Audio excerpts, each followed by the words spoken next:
Greetings, YouTube. I cannot say this enough. I never expected to be in a position almost 5 years into this game where I was still playing it. I never expected to have a YouTube channel. I never expected to have a roster that was anywhere close to successful. I never expected to have skills that were anywhere comparable to completing quote-unquote in-game content on any level.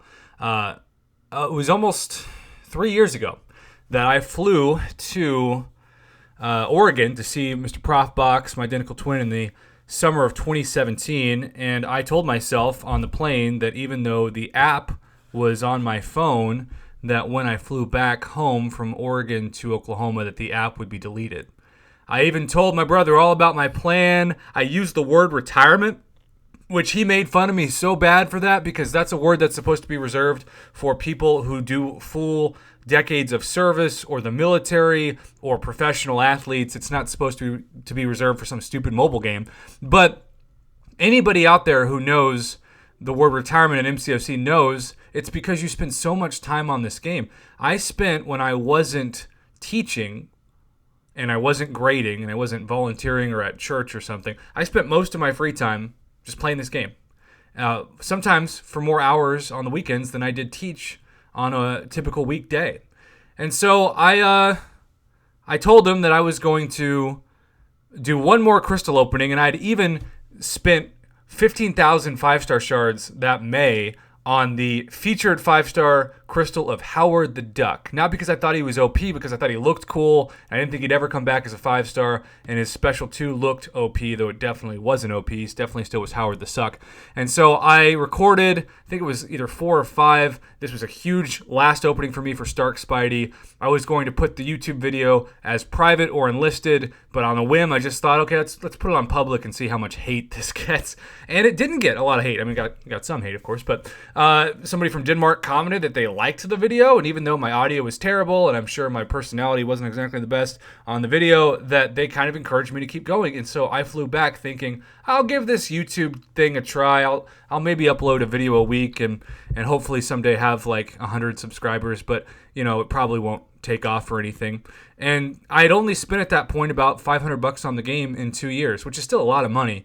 But as you can see from the thumbnail, and maybe the title of this video, or probably just the thumbnail, it's too long of a title, I've spent now over $11,000. Now, I want to tell you this. Between $4,000 and $5,000 of that is in gift cards, mostly by swag bucks. So it's probably about $7,000 to $8,000 cash on the high end, maybe about 6 to 7, I guess. But that's still a lot of money. I mean, my first car was not much more than that, and it was a really awesome, approachable car.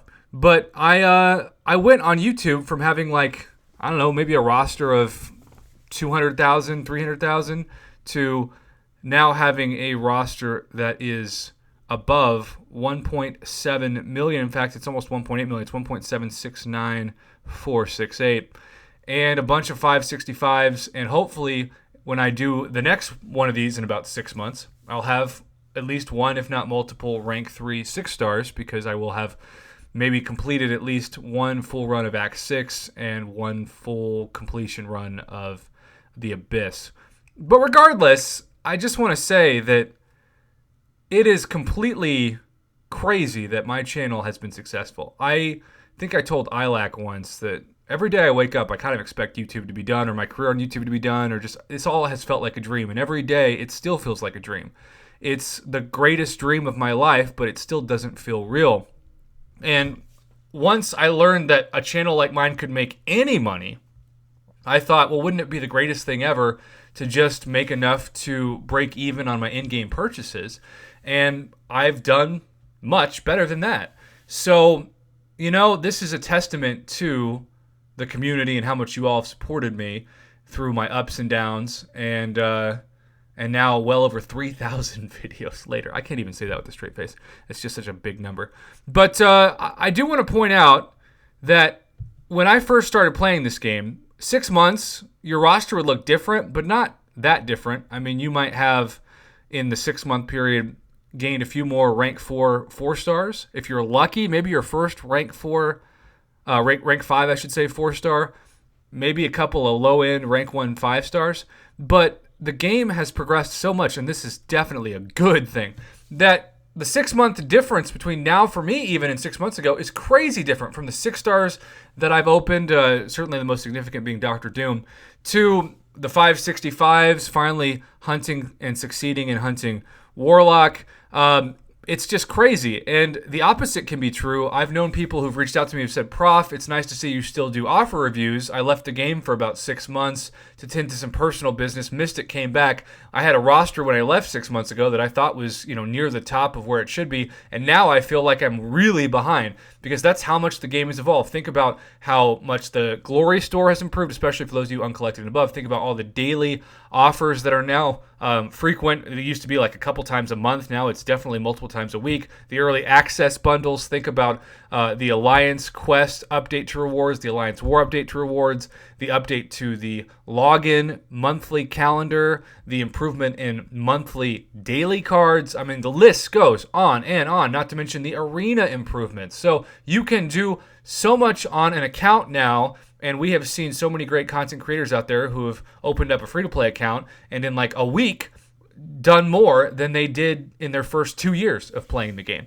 So with that being said, I still have a lot of important fundamental tips for people who are starting out playing this game. And I still think, even though I've been saying this for years, that the faster you can max rank your 2 and 3 stars, especially your 3 stars, the better you're going to be if you plan on not wanting to spend a lot on this game.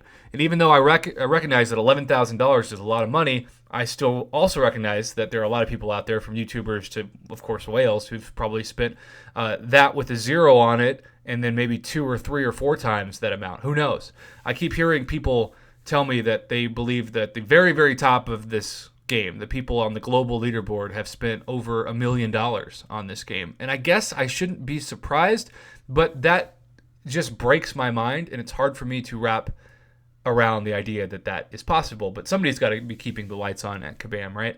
So by maxing your 3 stars, you are going to give yourself the fastest and easiest arena grind to never have to worry about losing your infinite streak, because you're going to be using maxed out 3 stars. You can't do better than that when you're fighting people. But then you're going to get rewards pretty soon. You can use those arena boosts, which are worth a good amount of points by themselves. In fact, 3 stars could often be worth as much as 4 stars, at least in the 4-star basic arena, when you use those boosts.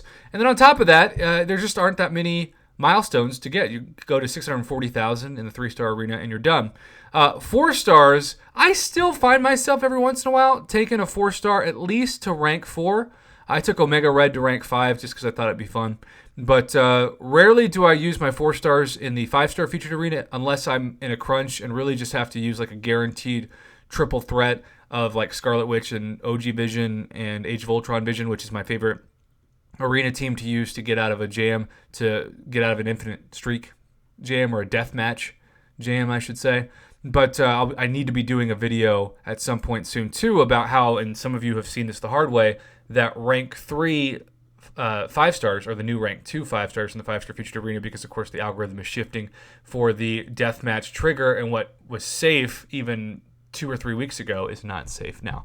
But I would say one of the most common questions I get is, Prof, when should you stop ranking up 4 stars to max, and when should you start focusing on your 5 stars? And really, I think it's when you have at least 8 to 10 maxed 4 stars that you feel confident are the foundation. 8 to 10 god tier champs. Of course, I say that, and I've got random ones maxed out like Korg and Gambit, who I ranked up for Variant 1, and I still haven't done it. But yeah, once you do that, it becomes so much better for your time and for the progression of your account, particularly since you can't take 4 stars into Act 6, to develop 5 stars. And particularly focusing on the ones that don't need to be awakened to immediately be useful. And there are several videos, not just from me, but so many other content creators out there who are there to educate you on this. But I remember I used to have like 1 duped 5-star, 1 platinum star 5-star, and now I'm sitting out where it's kind of hard to spot the ones that aren't awakened. Invisible Woman, Cold Obsidian, Winter Soldier somehow is still not awakened. like it. At least not if I'm not opening things on the beta server, apparently. But, it's still crazy to see how far my roster has progressed. Of course, if you're wondering about my PI being so high, it is still on a max suicide mastery setup, which doesn't work for most people because I don't do Alliance War, which is still pretty rare to say. And then, of course, my 6 stars, I would say, and I do kind of say this with pride, but also a complete realization that it's complete lucky BS, that given that I have spent cash, my own cash, about $6,000 to $7,000, that's a pretty dang good return on the 6-star roster. I know people who've spent what they claim to be over 100,000 who wish they had this 6-star roster, and like I said, it's complete luck, right? It doesn't take skill at all. It's impossible for me to claim that. It would be arrogant and ignorant of me to claim that my skills had anything to do with my 6-star roster. It was just all got the right crystal luck at the right time, and I'm still looking forward. Part of the reason why I want to do the Abyss is because I know that Doom, Corvus, Domino, Ghost are all different classes, and so if I get an Awakening gem, I can awaken them immediately, which I'm excited about. And then if I get the other class in Science, I can actually still awaken Mr. Human Torch, who is hiding down there. So I just want to say this because this is already going on long enough. I never expected to be here. I cannot believe the support the community has given me. I never thought I would get 450 subscribers, nevertheless 45,000.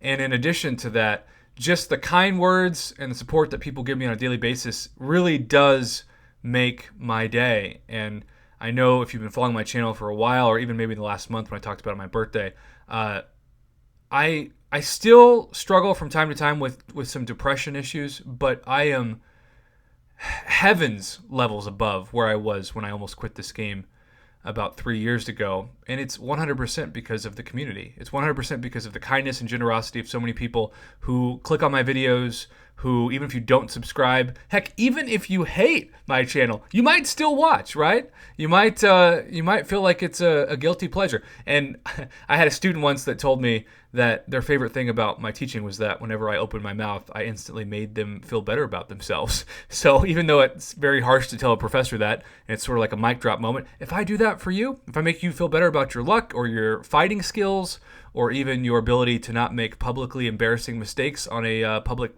social media platform, then so be it.